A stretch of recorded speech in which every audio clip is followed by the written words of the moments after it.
નમસ્કાર મિત્રો, આજે સીધું ને સચના આ એપિસોડમાં આપણે રાહુલ ગાંધીની વાત કરવાના છીએ, કારણ કે 15 ઓગસ્ટ સ્વતંત્રતા દિવસ એની ઉજવણી નિમિત્તે આપણે બધાને શુભકામનાઓ તો પાઠવી જ છે.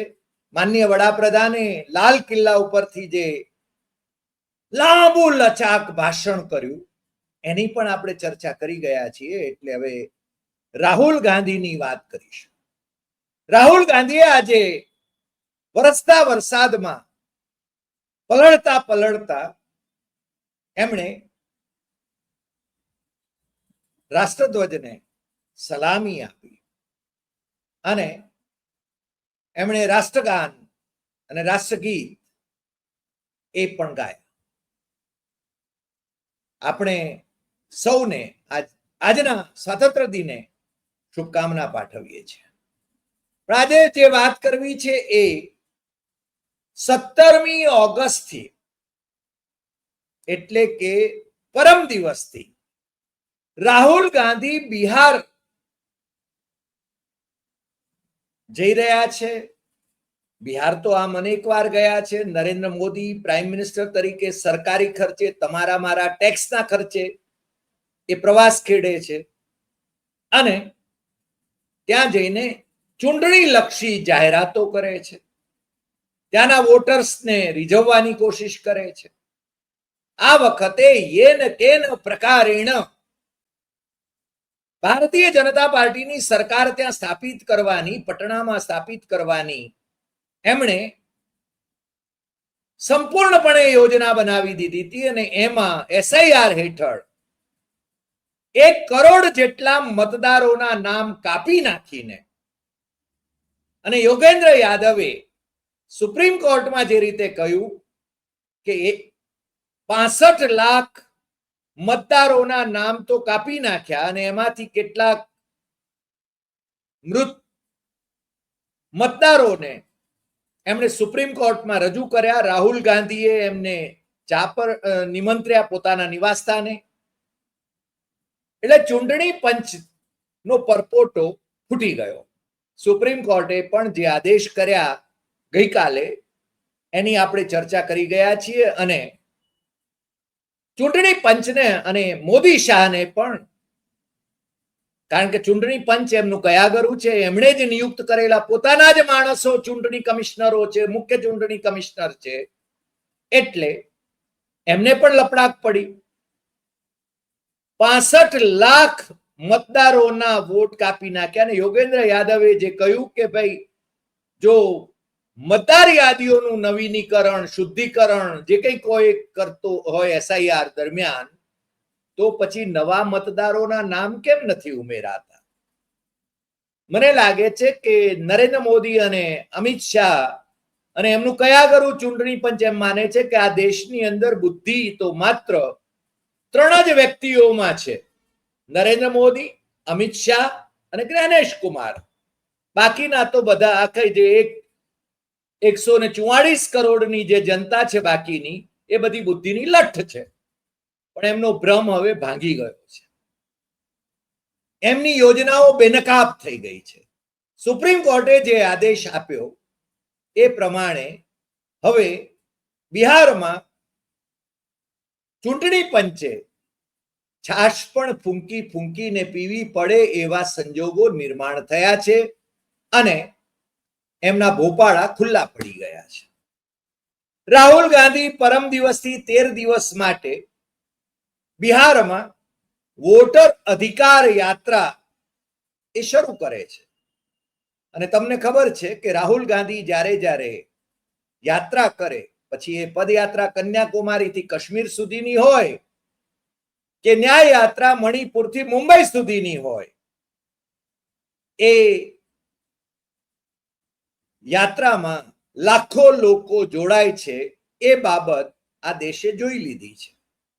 ગોદી મીડિયામાં ભલે રાહુલ ગાંધીને સ્થાન ન મળતું હોય, પરંતુ જે સત્તાધીશો છે, જેમની ખુરશી ડામાડોળ થઈ રહી છે, જે વોટ ચોરીથી જીત્યા છે, માત્ર એક જ એસેમ્બલી કોન્સ્ટિટ્યુઅન્સીનું વિશ્લેષણ કરીને રાહુલ ગાંધીએ 7 ઓગસ્ટે જે પ્રેસ કોન્ફરન્સ કરીને જે પ્રેઝન્ટેશન કર્યું એનાથી મોદી શાહ હલી ગયા છે અને આ પ્રેસ કોન્ફરન્સ અબજો લોકોએ જોઈ છે, એ વિડિયો અબજો લોકોએ જોયો છે, એ પણ એક મોટો વિક્રમ છે.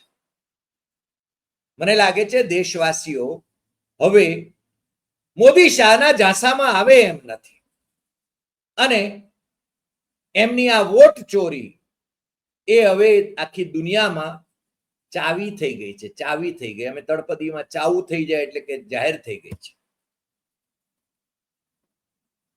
હવે બિહારમાં એ જે વાત કરી રહ્યા, બિહાર તો ક્રાંતિની ભૂમિ છે, બિહાર તો લોકતંત્રની ભૂમિ છે, લોકશાહી પરંપરા એના મૂળ ત્યાં છે. તમે જે બિહારનો ઇતિહાસ થોડોક અભ્યાસ કરી લેશો તો એની સમજણ પડશે.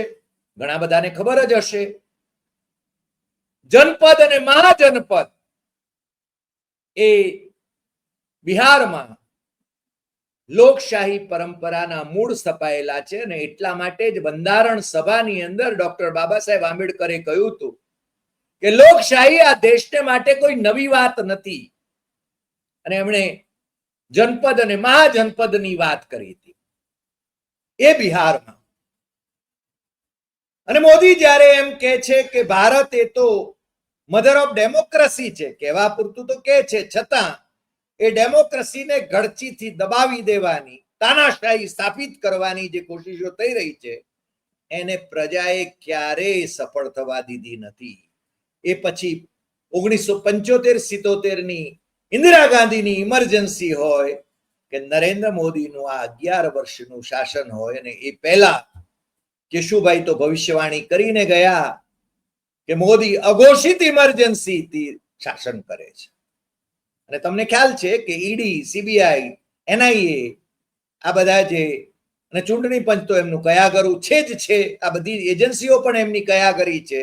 અને આપણે અગાઉના એપિસોડની અંદર કહી ગયા છીએ કે એ વિપક્ષોને ખતમ કરવા માટે, વિપક્ષોને વિવશ કરવા માટે, વિપક્ષોને શરણે લાવવા માટે, વિપક્ષોનું ઓપરેશન લોટસ કરવા માટે એમણે આ બધા જ તંત્રનો ઉપયોગ કર્યો છે.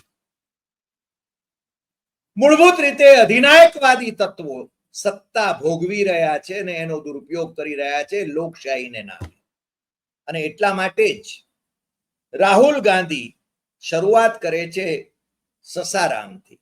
સસારામનું નામ આવે એટલે સ્વાભાવિક રીતે બાબુ જગજીવન રામ યાદ આવે. આ દેશના નેતા, દલિતોના ઉત્થાન માટે જેમણે શરૂઆતમાં સંઘર્ષ કર્યો એમાં ડોક્ટર બાબા સાહેબ આંબેડકર અને બાબુ જગજીવન રામનું નામ અમર છે.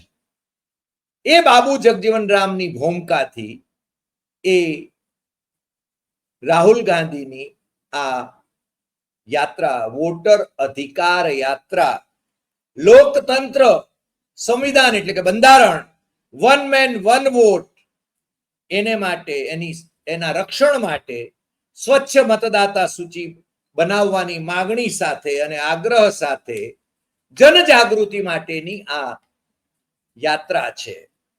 અને એ 23 જિલ્લાઓમાં એ યાત્રા ફરવાની છે અને બિહારના 38 જિલ્લાઓમાંથી 23 જિલ્લાઓમાં રાહુલ ગાંધી, એમની સાથે તેજસ્વી પણ જોડાશે, એમની સાથે પ્રિયંકા પણ જોડાશે.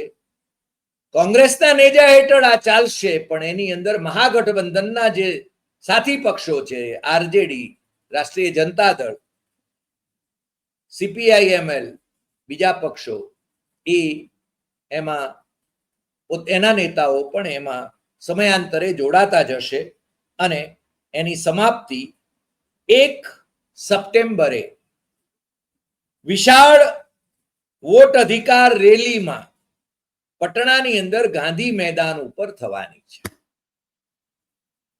આખા બિહારને ખૂંદી વળવાની રાહુલ ગાંધીની આ જે નેમ છે એનાથી ત્યાં જે સત્તામાં બેઠા છે એ લોકો પણ હચમચી ગયા છે અને નરેન્દ્ર મોદીને તો પરસેવો વળે એ સ્વાભાવિક છે. કારણ કે અત્યારે જે સ્લોગન ચાલી રહ્યું છે, વોટ ચોર ગદ્દી છોડ, અને દરેક રાજ્યના હેડક્વાર્ટરમાં 22 ઓગસ્ટ થી 7 સપ્ટેમ્બર દરમિયાન વોટ ચોર ગદ્દી છોડ એના છે ને સંમેલનો, એના દેખાવો એ યોજાવાના છે. મશાલ પ્રદર્શનો તો ચાલી રહ્યા છે અને 15 સપ્ટેમ્બર થી 15 ઓક્ટોબર દરમિયાન સહી ઝુંબેશ ચાલવાની છે કોંગ્રેસ તરફથી. આ કોંગ્રેસ જનજાગૃતિનું અભિયાન શરૂ કર્યું છે અને ઇન્ડિયા ગઠબંધનને તોડવાની, એના નેતાઓને વેરવિખેર કરવાની, એના નેતાઓને લલચાવવાની, એના નેતાઓને હોદ્દાઓ આપવાની, આ બધી જ જે લાલચો આપી ચૂકેલી ભારતીય જનતા પાર્ટી એ હવે સમજી ગઈ છે કે આ મહાગઠબંધન જે છે બિહારનું, કે પછી ઇન્ડિયા ગઠબંધન જે આખા રાષ્ટ્રીય સ્તરે છે, એ હવે તૂટે એમ નથી. જે તૂટવાના હતા એ અગાઉ પેલા પલટુરામ, નીતિશ કુમાર એ તો તૂટી ગયા. એ તો મોદી શાહને છાવણીમાં ઘૂસી ગયા અને મુખ્યમંત્રી તરીકે અત્યારે રોજ અપમાનિત થઈ રહ્યા છે અને હવે એમને મુખ્યમંત્રી તો બનાવવાના નથી ભારતીય જનતા પાર્ટી વાળાઓ. એ કહે છે કે અટલ બિહારી વાજપેયીની કલ્પના હતી કે ભારતીય જનતા પાર્ટીનો મુખ્યમંત્રી બિહાર પર રાજ કરે. બીજા જે હતા મોદીના મળતિયા એ અરવિંદ કેજરીવાલ, આમ આદમી પાર્ટીના નેતા, એમણે પણ ઇન્ડિયા ગઠબંધન સાથે છેડો ફાડી નાખ્યો છે. પરંતુ એમના જે સાંસદો છે સંજય સિંહ અને બીજા, એ સંસદથી નિર્વાચન સદન સુધીની જે સાંસદોની કૂચ હતી એમાં પણ જોડાયા હતા અને કોંગ્રેસના અધ્યક્ષ મલ્લિકાર્જુન ખડગે એ રાતે જે ડિનર આપ્યું હતું એમાં પણ એ સામેલ થયા હતા. એટલે કદાચ એમને પસ્તાવો થતો હશે કે ઇન્ડિયા ગઠબંધન સાથે છેડો ફાડી નાખવાથી આપણને મુશ્કેલી થઈ અથવા મુશ્કેલી થઈ શકે એમ છે. ઇન્ડિયા ગઠબંધન તોડવા માટે મોદીએ અરવિંદ કેજરીવાલનો ઉપયોગ કરવાની કોશિશ તો કરી જોઈ, પરંતુ અરવિંદ કેજરીવાલ કઈ ઉકાળી શક્યા નહીં. એમણે પોતાની સામેના કેસીસ ઢીલા કરાવવા છે, પંજાબની સરકાર બચાવવી છે. ફરીને પંજાબમાં એમની સરકાર આવી શકે એવી સ્થિતિ જણાતી નથી અને દિલ્હીમાં પણ ભારતીય જનતા પાર્ટીએ સત્તા સંભાળી લીધી છે.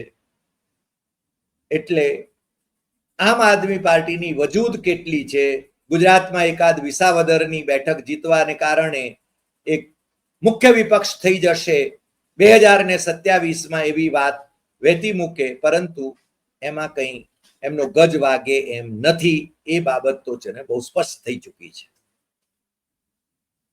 આજે રાહુલ ગાંધીની આ બિહારની મુલાકાતની આપણે ચર્ચા કરી અને એ મુલાકાત વખતે પણ આપણે એની ચર્ચા કરીશું, ત્યાંના મિત્રોને પણ જોડીશું અને તાજા તાજા સમાચારો આપણે આપતા રહીશું.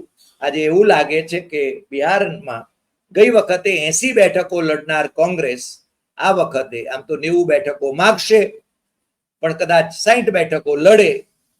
પણ કોઈ પણ ભોગે મહાગઠબંધનમાં કોઈ ખટરાગ થાય નહીં અને બધી જ બેઠકો જીતવી છે એવા સંકલ્પ સાથે મહાગઠબંધનના ઘટક પક્ષો તેજસ્વીને મુખ્યમંત્રી બનાવવાના સંકલ્પ સાથે એ આગળ વધે એવું એમણે નક્કી કર્યું છે. હવે ભવિષ્યમાં એ કેટલા સફળ થાય છે એના ભણી આપણી નજર રહેવાની છે. આપણે એની વિગતો તમારી સાથે હવે પછીના એપિસોડ્સમાં પણ શેર કરતા રહીશું. આજે આટલી વાત. ફરી મળીશું નવા એપિસોડમાં નવા વિષય સાથે. તમને આ એપિસોડ ગમ્યો હોય તો સૌથી વધુ શેર કરશો, કારણ કે લોકશાહી બચાવવા માટે, બંધારણ બચાવવા માટે, વન મેન વન વોટ ના રક્ષણ માટે આ જાગૃતિ ખૂબ જરૂરી છે.